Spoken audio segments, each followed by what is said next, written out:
Hey, what's up, Fill Your Cup fam? This is your host, Ricardo Terrell, coming to you guys with another episode of the Fill Your Cup podcast. My mission is to inspire one soul at a time to ultimately inspire the world.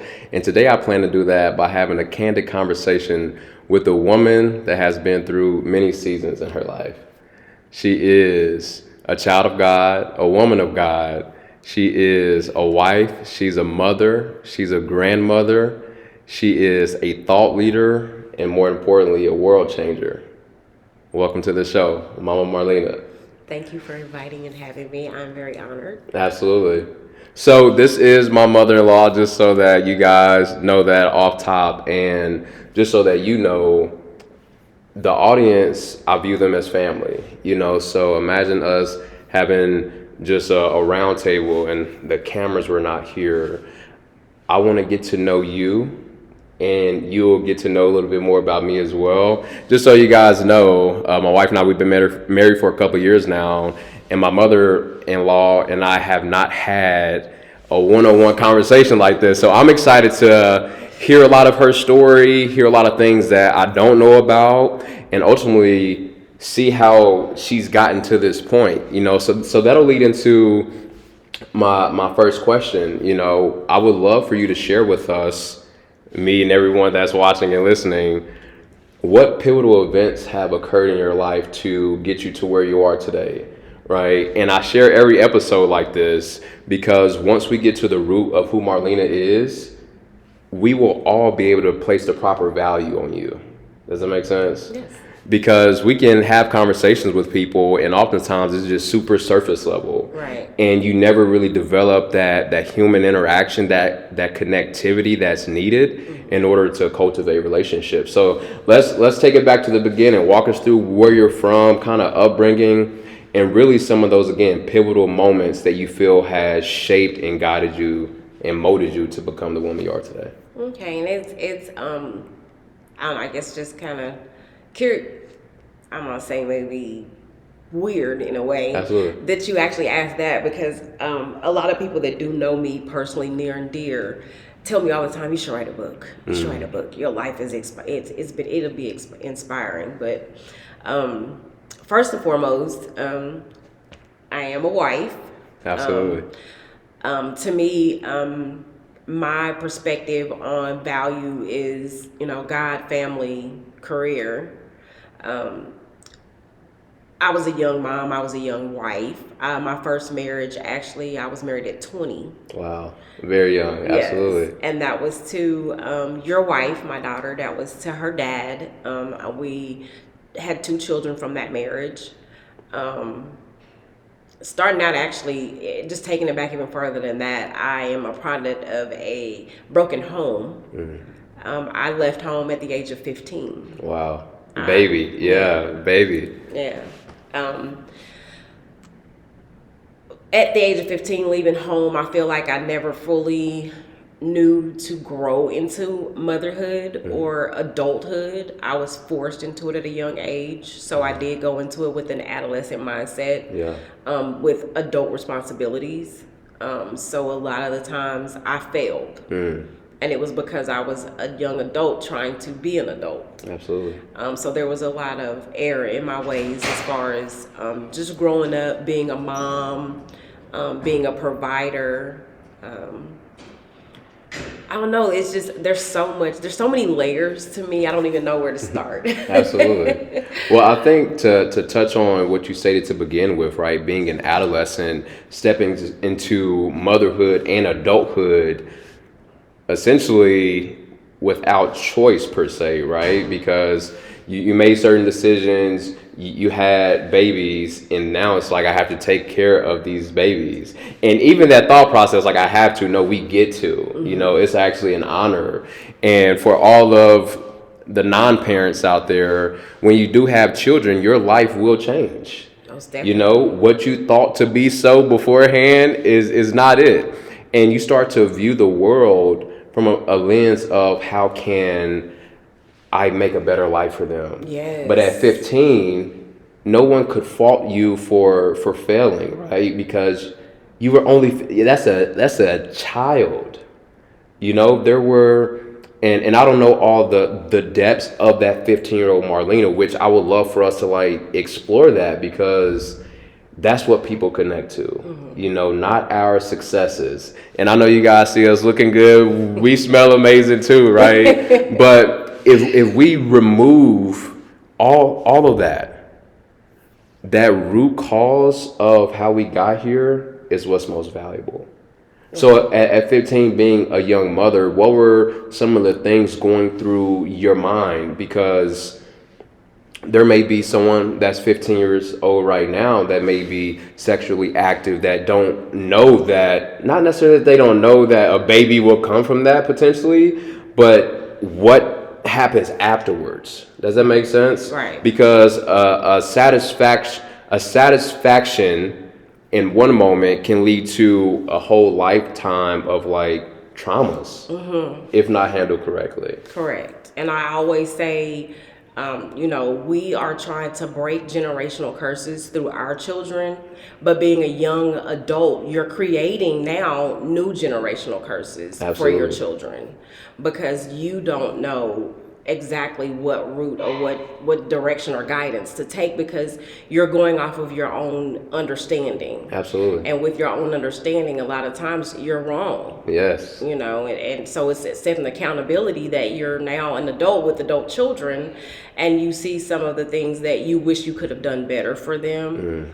But in the mindset that you were at the time, those traumas that left lingering to them, you can't take it back, and you can't change it or correct it. You now try to be better about the version of yourself who you are now. That's so deep, and it's so valuable as well, because what I'm hearing without you saying it is you've forgiven yourself, right? And now you're a new being, and a lot of that stems from your belief in Christ. Yes, sir. Right? Yes. And with him, if you guys don't have him in your life, he's on the inside of you, right? You just have to be aware of that and accept him in that manner so that you can grow. Because if you did not, you would still be living in that adolescent mindset. And also still not forgiving myself.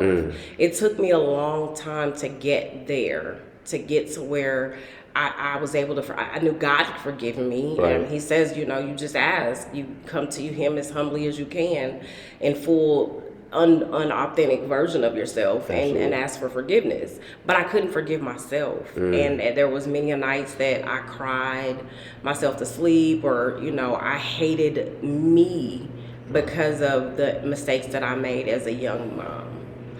But once I forgave myself, it's like a whole new light shined on me. Yeah. I got closer to God. At that point, I knew that everything was okay. I knew and it even gave me comfort to know that with the mistakes that I made, that comfort of knowing that my daughters are okay. Absolutely. They're okay, and they're under the ark and umbrella of God's protection. So I no longer hold that grudge against myself.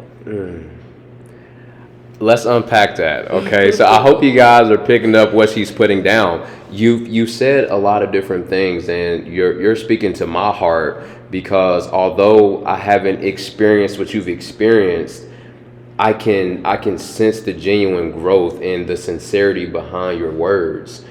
For the people that's listening, let's go back to some of those darker times to where you mentioned you didn't forgive yourself. For one, the first question that popped up for me was, how long did it take you to forgive yourself, right? This is a key point here. How long did it take you to forgive yourself, and what maybe are some practical things that you did in order to forgive yourself?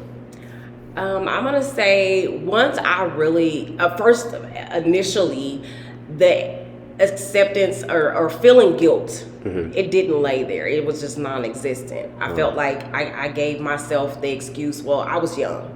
I didn't know any better. I made mistakes. They happened. Oh, well, get over it. But that wasn't the correct way of looking at it. And it wasn't the spiritual, godly way of looking at it either.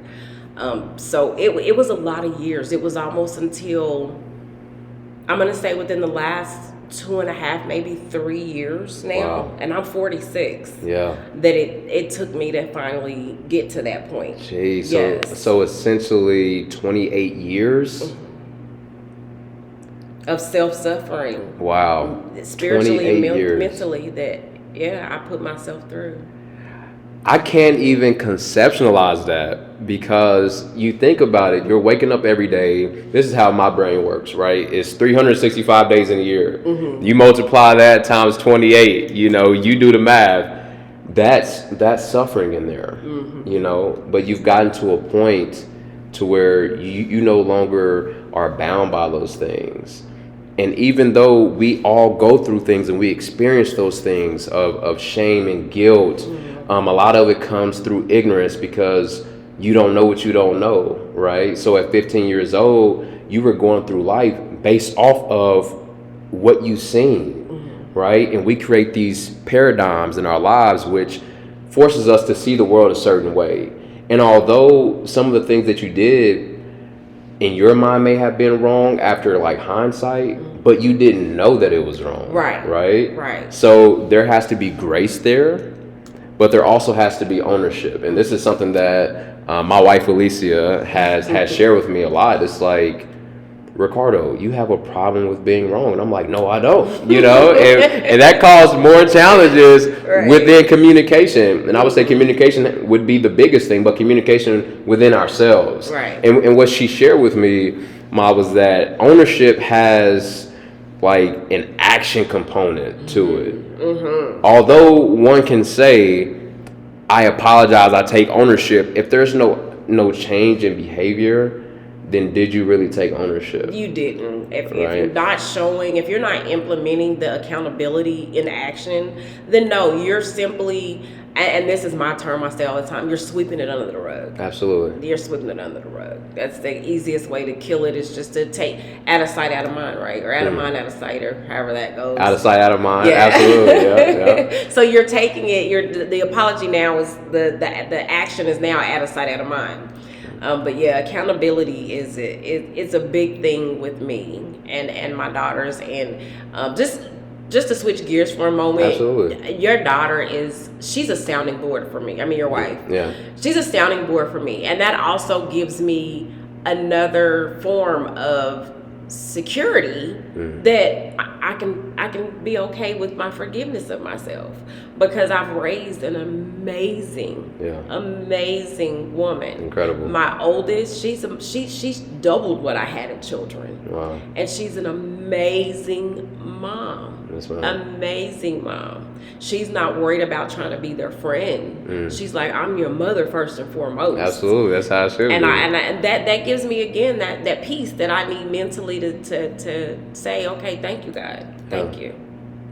So let's take it back to your childhood, right? Born and raised in Kansas City? Kansas City, Missouri. Okay. What was your home life like?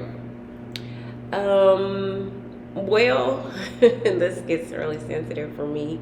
My mom, I'm a child of two. My mom had me as her first, and I have a 1-year-old. I have a brother that's a year younger than me.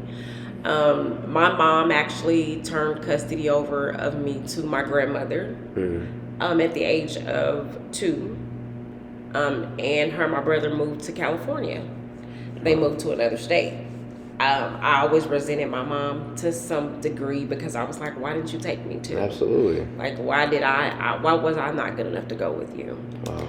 But that was a journey of a distant relationship for me and my mom as well.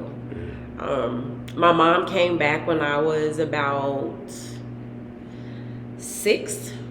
And she took me back. Within that time, my mom had different relationships with, guys that wasn't my dad. I never knew my dad. Wow. My dad left the picture when I was 1, and my mom was pregnant with my brother. He was incarcerated with 2 life sentences, actually. Wow. So there was no hope for him to even get out. I've never met him. I don't have memory of him at all. Wow. So I don't know what it is to have a dad. I don't know what the structure is of a 2-parent home, or never could have had it, because my parent was gonna always be absent. Absolutely. So at that point, with my mom being a single mom of 2 kids, we traveled as far as all over the city, as far as where we were living. We were in and out of battered women's shelters. Wow. We've stayed with family. I never completed a year at the same school up until I got to middle school. Wow. Middle school, from 6th to 7th grade was academically awesome, but behavioral, the Marlena kicked in. Yeah. I was expelled in the 8th grade for some behavioral troubles. And then they let me back into school, but they held me back a year. And I had to go to an alternative school. I know the feeling. Yeah. I know the feeling for sure. So I had to spend my 9th grade year at an alternative school. And once I completed that, I was able to return back to normal high school. But by then I was 15 years old, and I decided to be in a relationship with a 26-year-old man. Wow. And that is my first husband. And we had 2 children. We were together for 12 years. I was physically abused. I was verbally abused. And it was just, I was afraid to leave, especially being that I had been with him from 15 to 26. I felt like that was my dad. That's all you knew, absolutely. And a lot of times he treated me as if it was okay for him to reprimand me because I was still a child. Yeah. So his reprimands were physical. Once I got out of that relationship, my problem is because I left so early, and a part of my upbringing was, and I'm getting emotional. No, me too. Hey, it's all right, Ma. Let it out. It's okay. It's okay. A part of my upbringing was being in a relationship. That was some of my growing up, is I was in a committed relationship. So my life after that has always been in a committed relationship because that's what I grew up on. Yeah, absolutely. So you know how they say you grow up and you learn how to tie your shoes, you learn how to say your ABCs. I grew up knowing to be in a relationship, to be a mom, to be a wife, to take care of home, but also to work. So those were the things that I grew up doing. Right. So that continued on up until this point now. Some of those relationships were horrible. Yeah. They've always been, I went from being the abusee to the abuser. Wow. After I left my first marriage. And that was actually with someone that financially took advantage of me.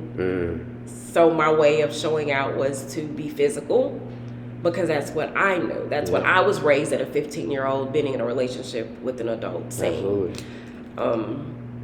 Out of that relationship, and that lasted for some years. And again, mind you, my daughters were being drugged through this with me. Seeing it all. So they, again, though, that's that trying to break generational curses, but creating your own new ones for your children now. Pick that up, guys. You got to be listening here. Once I out of that relationship, my way of getting out of it was to take my daughters and run. So we moved to the state of California. Wow. Beautiful. Sunny California. Yes, we were in Oceanside, California. We were up there with family, and that's where my mom was. So, because after I left home at 15, she returned back to California. So it was great when we were up there, but something was missing for me, and I think it was the relationship. The relationship being that was not. I didn't feel like that was my place. Right. I felt like my place is next to a man in a relationship, in a home, and providing and nurturing and taking care of. 100%. So unfortunately, my failures were I wasn't feeling like I was providing that same attribution to my children when they weren't in that environment. Because then now it's about me. Right. I'm not in that environment, so I don't have to be that. So there was a lot of neglect. Not neglect as far as like my children didn't sleep in, cars, or we were never displaced in a bad situation. Sometimes we did have to stay with family. But again, I forgive myself. I digress. I forgive myself. Yes. And in the healing of that, sometimes it lets me know it's okay to speak about it. Absolutely. And because I'm so strong through the armor of God that I can talk about it, and it doesn't make me convert back to feeling guilty. Correct. So I love that. And I love that for you. You talked about the armor of God. That's actually what my wristband says. It says put on the full armor of God. So the fact you just said that. So it says belt of truth, shield of faith, breastplate of righteousness, helmet of salvation, shoes of the gospel, and sword of the Spirit. Yes, sir. And when you're embodying that and you are that, right? I am. You walk different and you're able to speak about these traumas in a manner of healing, right? You have grown from that individual, so now you are in a position to where I call this individual the observer. So now you are in the observer aspect of your life, right? Looking at that 15-year-old, that 21-year-old, that 26-year-old Marlena, and you're able to still tap into that. You know, it's there's this thing called past positive reflection. And you're able to go back to that, like, don't bury that person, right? Don't bury that person. That person is still on the inside of you. You've just changed some of your habits, right? You guys have that old version inside of you still.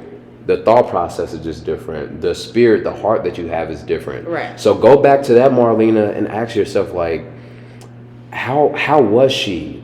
What was her strengths, right? And you're now able to remind yourself of who you are in a sense.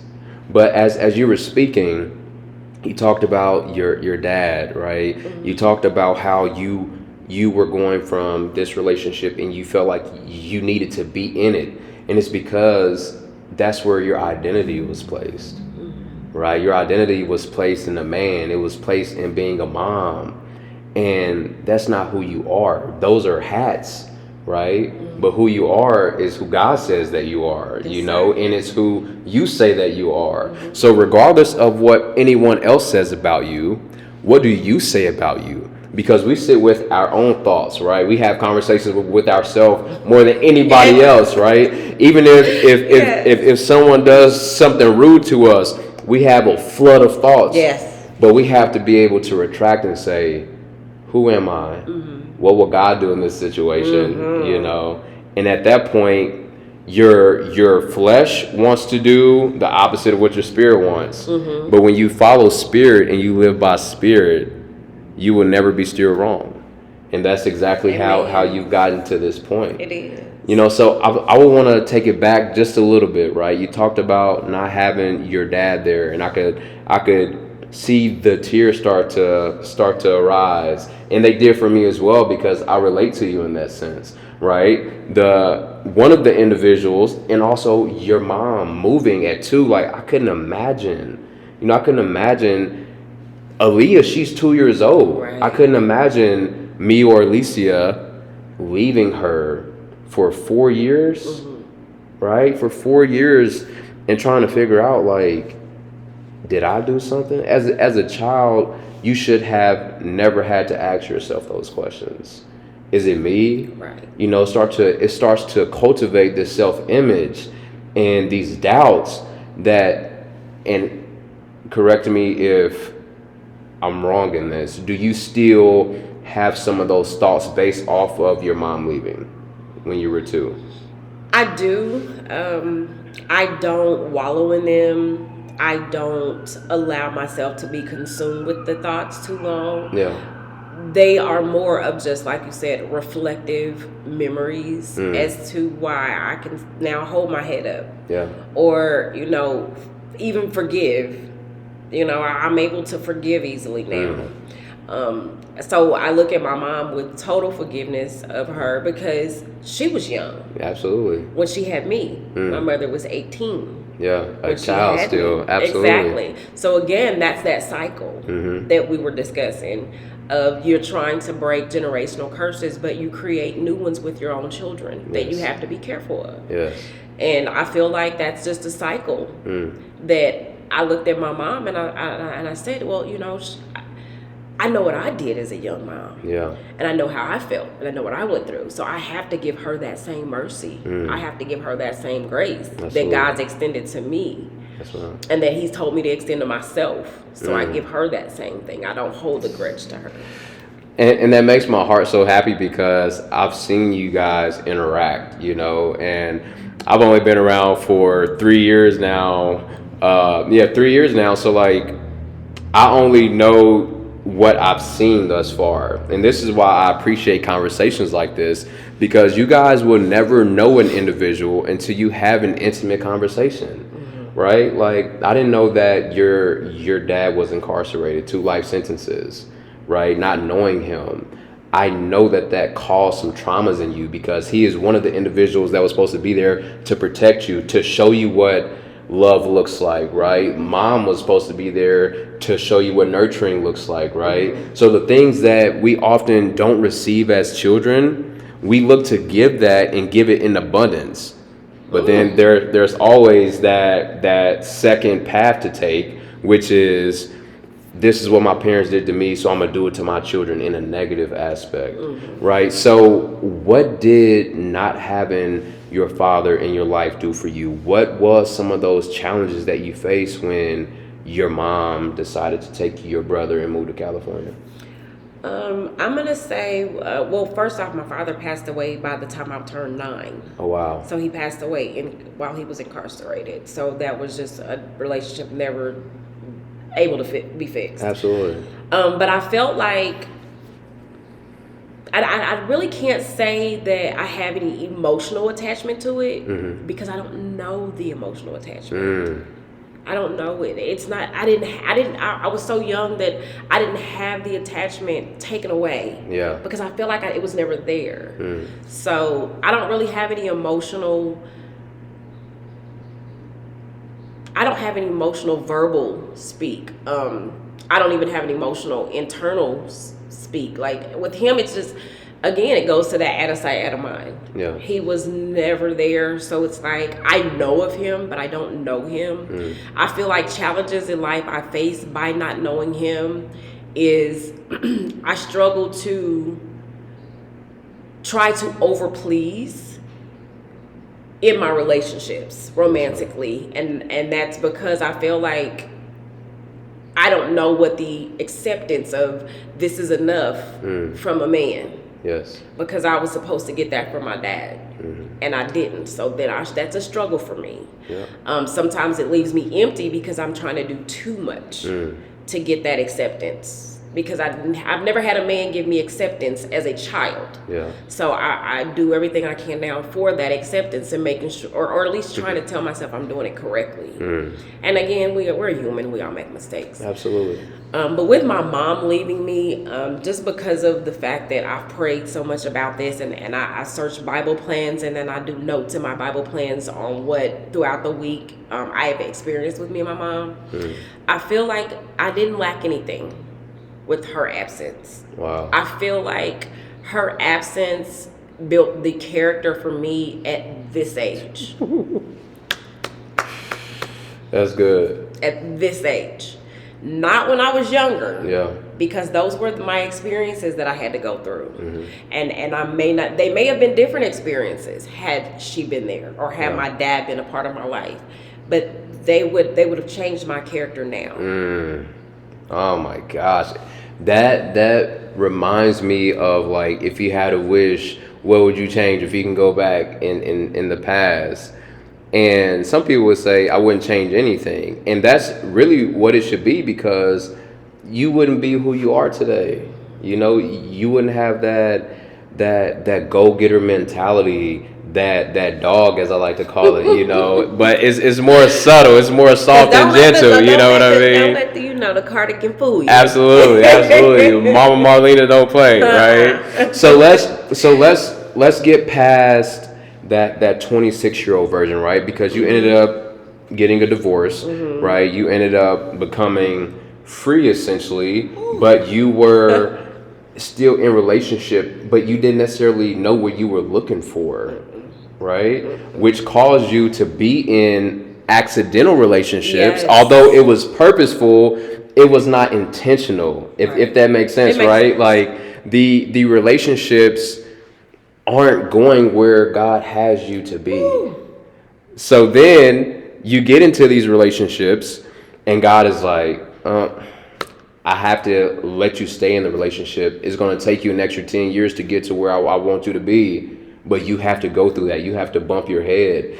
And I recently heard it, but it was like God's grace or his will would never take you to where his grace won't protect you.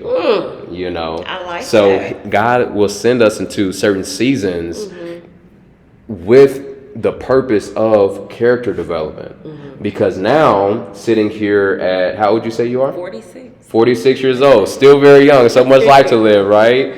You are now equipped with the things that you need to go to the next level in your life.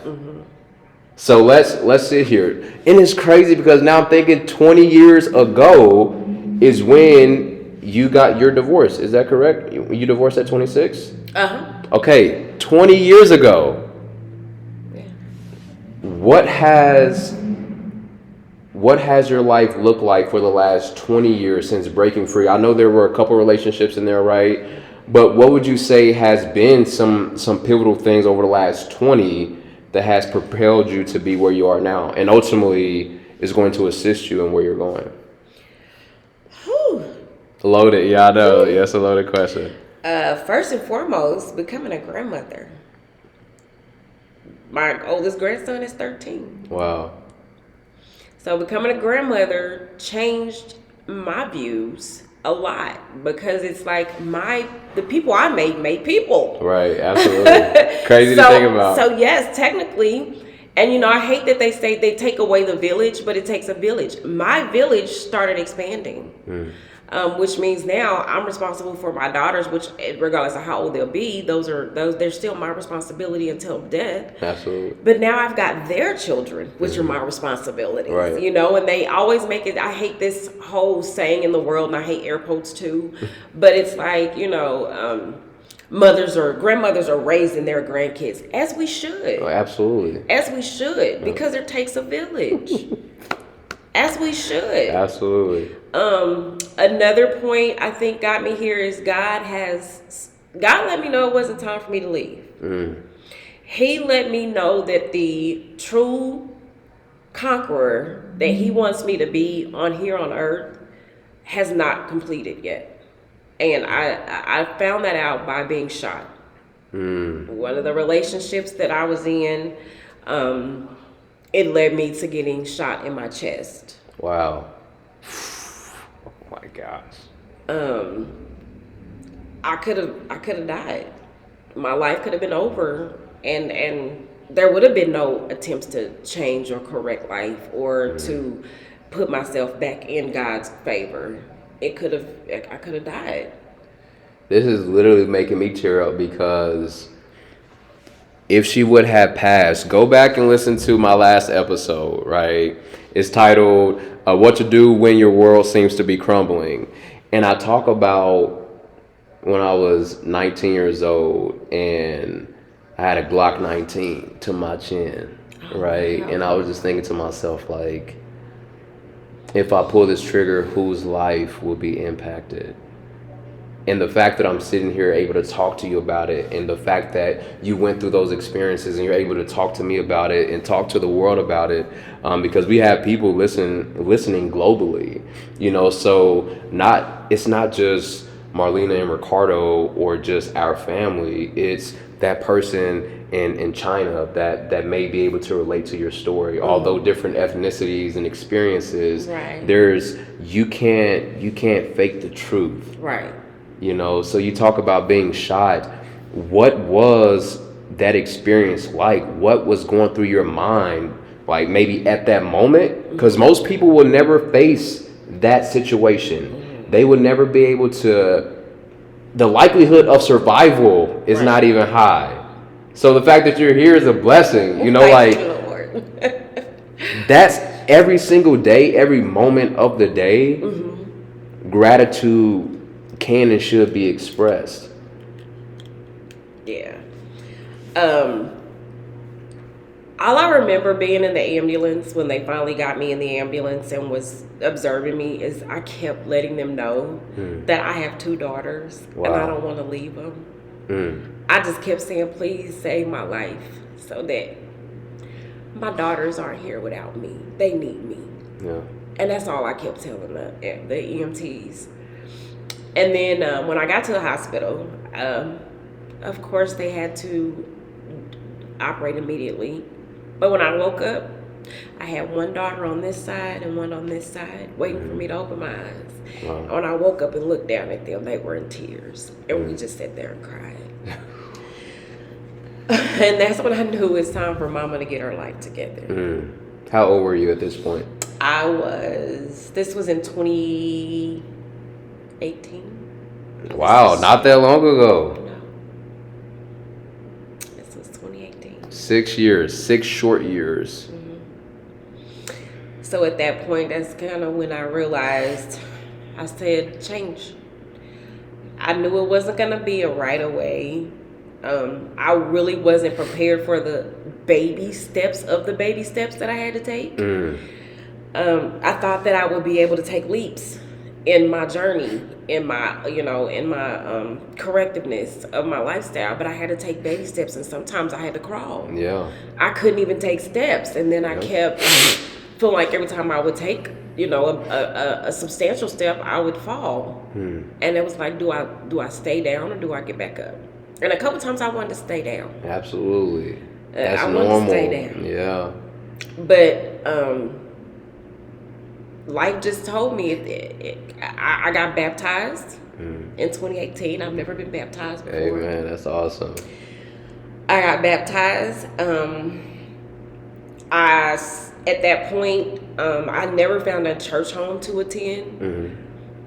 So I made sure that I just kept a spiritual connection with God. And a lot of times it would be just to turn my TV off. I didn't know how to pray. Yeah. I was afraid to pray out loud. Yes, ma'am. But I would just sit in my room, and sometimes just the word yes would come over me. And I would just repeatedly say yes. I would just, with my eyes closed, tears, I would just repeatedly, yes, Lord. Yes, thank you. Yes. Wow. Yes. And that's all I would say until I got more comfortable reading the Bible. And once I got comfortable reading the Bible, which I'm thankful to Alicia for, because she told me, Mama, there's plans in there. And all you gotta do is put in a word of what you want to search, and the word is gonna tell you what you need. It's gonna be there, absolutely. So, but once I got really comfortable with reading my Bible, prayer became easy. Prayer became so easy once I started reading the Bible. I think from that point on, after the life-saving or the life scare, I just wanted to do better. I wanted to be better for my daughters. I wanted to be better first for God, because He showed me that I'm a conqueror. Absolutely. And He showed me that there's purpose for your life. Your life is not disposable to me at this point. I need you. I started a non-for-profit foundation called God's Grace Lunches. Wow. And I came up with the name God's Grace for 2 reasons. One is because when you say your prayers, you say grace. You say grace, absolutely. And the Bible tells us that God extends His grace to us in a lot of scriptures. Yes. So I thought that was an awesome name, God's Grace Lunches. Yes, ma'am. And with those lunches, it was money out of the pocket of me and my husband. For the first few times, we would make sandwiches. I bought little place cards and wrote Bible scriptures on them. Wow. And a couple times your wife even went out with me. I've got plenty of videos. She was telling me some of those stories, absolutely. Where we went out and we would give the homeless lunches. And a lot of times I was just intrigued to talk to them. It wasn't even about just feeding them. Absolutely. For me, it was about, I want to talk to them. I want them to know that regardless of how low the place is that you're in, God is down there with you. You don't think you can take God low, or you don't think God wants to go low because you're low. Yeah. God goes down there to pick you up. 1,000,000%. Which means He's got to be down there to get you. Right. So that was awesome. Yeah. I love that. I started taking on a little bit more than I could chew. So I started asking for help with the foundation. I mean, and you know how that goes. You hope God places it on people's hearts to give. Absolutely. And I was never asking for anything monetary. If it was a loaf of bread or a pack of cheese or, a bottle of water. But that became a struggle. So unfortunately, it ended up making me feel discouraged to do it. Absolutely. So I did stop, unfortunately. I've had it in the works of wanting to go back to it, and hopefully we'll do it soon. Yeah. And this time really allow God to use me when he's doing it. There you instead go. of me doing it Yep. how I felt like it should have been done. Absolutely. So from that point, I started having my other grandbabies. They're my world. I love them. And I honestly feel like I live for my family. Yes. I do. I live to FaceTime them in the morning. I live to I hear the call, so I know it's real for sure. to text them all day. I feel like I'm a pillar for them. I feel like I am what holds them up. Yeah. Not together, up. That's good. And that encourages me. It encourages me to pray. It encourages me to talk to God more and incorporate him in now as a cord between the homes of me and my children. Yes. My oldest daughter, she never believed in God, which was my fault. I didn't put that in the forefront of her upbringing. Right. But she's now asking to go to church. Wow. Huge win. Huge win. Her children are asking to go to church. That makes me so happy. So that motivates me. Yeah. That what I'm doing now and where I'm at in life now has a greater impact on them than the negative things that I did when they were younger. Let's pinpoint that, right? Like, how does that make you feel now in this time to know like what you did in the past, right? You've been able to forgive yourself, and you're at this stage of what I'm hearing is a purpose-driven life, right? What is that feeling like for you now to be in that leader position? It feels empowering, but not over them. It empowers me. Yes. It lets me know now that everything I do, everything that I put out, I have control over. Absolutely. And through God, he's following me and he's giving me direction. Yeah. So I love it. I feel it's amazing. And I can't do nothing but extend my arms to God and tell him thank you. Yes, ma'am. Tell him thank you. He's made a major critical turnaround in my life. Yes. And I love it. And I've seen it firsthand, just how, you talked about holding the family up, right? It's a different state of mind. It's a different spirit that you guys have to have in order to do that, because some people are not receptive to that, right? Some people are like, no, this is what you did to hurt me.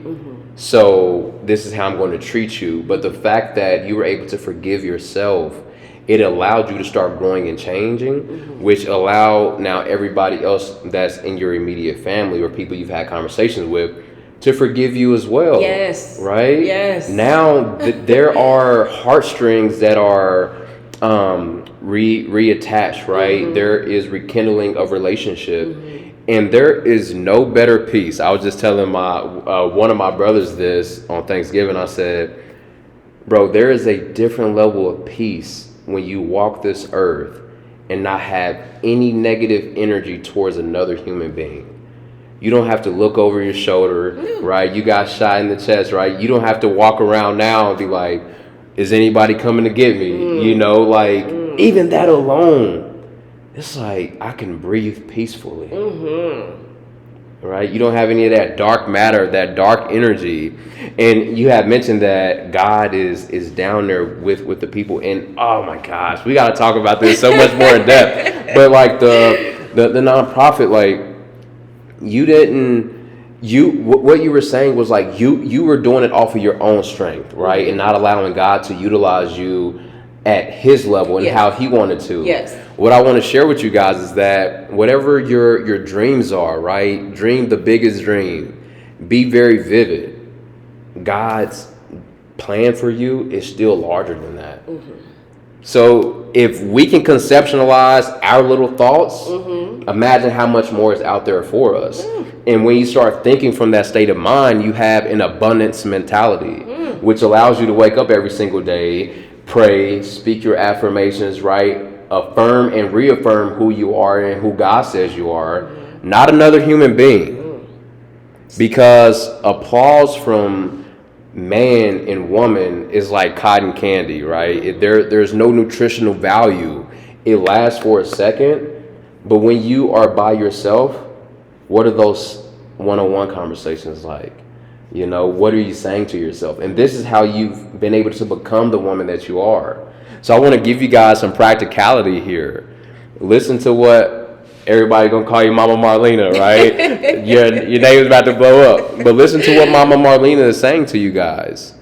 You know, she is able to provide insight from both sides of the spectrum. From having children at 15 years old, right? Starting having children, being married super young, being abused, right? Those things don't define her. They've just been a part of her story, part of her journey. So that, although a lot of times unfortunate, right? And it's real, when you're living in it, you're like, man, is this ever going to end? Am I even going to wake up tomorrow? Am I going to live the next hour? Because when you're in survival mode, every single day is watching your back. Every single day is like, who's coming to get me? Whenever you're in the streets, right? And we can connect on this because of like where we come from. It's like, do I present myself in a certain manner? And if I do present myself in that certain manner, are people going to envy me? Are people going to try to rob me? Are people going to try to kill me? And I'm a piggyback, and I hate to cut you off, Absolutely. but I'm a piggyback off what you said as far as survival mode. Yes. Usually, and we know when you're in survival mode, you're in a what type of stance? A defensive stance. Absolutely. So now anything that is brought to you, you're assuming that you're being attacked. Yes. So you're going to instantly be defensive about everything. Yes. Everybody, anytime you're questioned, anytime, you know, someone has a difference of opinion, those are personal attacks to you now. Correct. So now that survival you says defend yourself. Put your shield up. Not the armor of God. Put your shield up. Put your armor on. Put your armor on. Oh my God, that's your good. Your armor is weak. Yes. That's some weak armor that you call yourself putting on. What your armor does is kill relationships. It destroys trust. It tears away your personality. That's what the armor is of self does. So you in that survival mode don't realize you ripping yourself apart when you think you defending yourself from everybody else. Yes. And you're actually the one destroying yourself. And in that, you lose who you are. Yes. Right? Yes. Whenever people make the statement of, I'm trying to find myself, right? Stop looking. This is my encouragement to you. Stop looking. The example that I give is like, you're looking for something that's in your pocket, right? Where you are, there you are. Be where you are and be self, because on that path of trying to find yourself, you actually become lost. So now you're in survival mode. You're trying to figure out, how am I going to pay this bill, right? How am I going to put food on the table? You're not thinking like, oh my gosh, if you can take that same energy of survival mode and switch it to an abundance mindset, there's opportunity all around us, which you've been able to tap into. So the next question that I'll pose to you is like, being where you are now, and again, we talked about 20 years ago, really being that start of a different season. What advice would you give that 26-year-old Marlena, knowing what you know now? Like, how would you steer that version of you? Be patient with yourself. You'll get there. Be cautious of the steps that you take to get there. Be careful of the doors that you walk through. Not all of them are God open. Y'all better listen. Choose God first. Yes. don't try to figure it out. You don't need to figure it out. Absolutely. Choose God. Let God figure it out. But faith without work is dead. Every time. Every time. So I would tell myself that there better days are coming. God gives us choices. You've made some bad ones. Yeah. But turn back to him.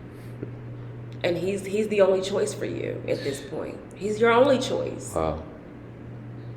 That's what I would tell younger me. And as you're speaking, tears started to dwell for me. It's like I see you, but I also see that version of you. And the peace that you have right now, that version of you is doubting some of these things that you're stating because of her reality, right? But if you stay the course, if you keep the faith, right? If you keep taking the action, it won't be dead, right? It won't be worthless. I struggle. I'm not 100%. Of course. I still think I'm about a good strong 87. So there's still a lot of work. There's still a lot of building to do, as far as esteem wise. Yes, ma'am. Spiritual esteem. Yeah. Because I didn't feel like I was worthy. I felt like I've made so much mistakes. You can't correct this. You can't go, I wanted to go back and change stuff so much. Yeah. But I can't, Right. So but every day I'm looking forward to the next day. Yes, ma'am. Even though we know it's not promised. Right. I'm looking forward to the next day because the next day gives me God-given opportunities. And when that is your expectation, right? You do things today to better advance you tomorrow. So the song YOLO, when that came out years ago, right? I remember being in middle school and I had friends like get that tattooed on them, and I was like, man, that YOLO state of mind is very destructive. Because it puts you in this thought process of I can make whatever decision I want because I only live once, right? And there's an unseen component to that's like, I may not even live tomorrow, so I'm going to do what I want to do today, which ends up putting people in their own personal armor, not the armor of God. Woo! So then they start to do all the things that you said comes with putting on that fleshly armor is what I would call it now, right? I like that. So the hope that you have, the spirit that you develop, right? You talked about the esteem. That's a nonstop thing, because even in the Bible it talks about there is a constant battle going on in spirit, right? If you guys aren't to that level yet, it's okay, right? I want to tell you, it's okay, but it's not okay to stay ignorant, right? Because a lot of the battles that you may be facing in the physical, whether that's financial, whether that's in your relationships, whether that's you, it's not really what you think the battle is. It's happening in the unseen, right? But you mentioned like trusting in God and not trusting in yourself. It's depending on Him, right? Not depending on your own understanding. So whenever something takes place and I'm like, God, I don't really understand this, He immediately says, trust in me with all your heart, all your mind, right? And at that point, I can easily just give it to Him and have a different level of peace.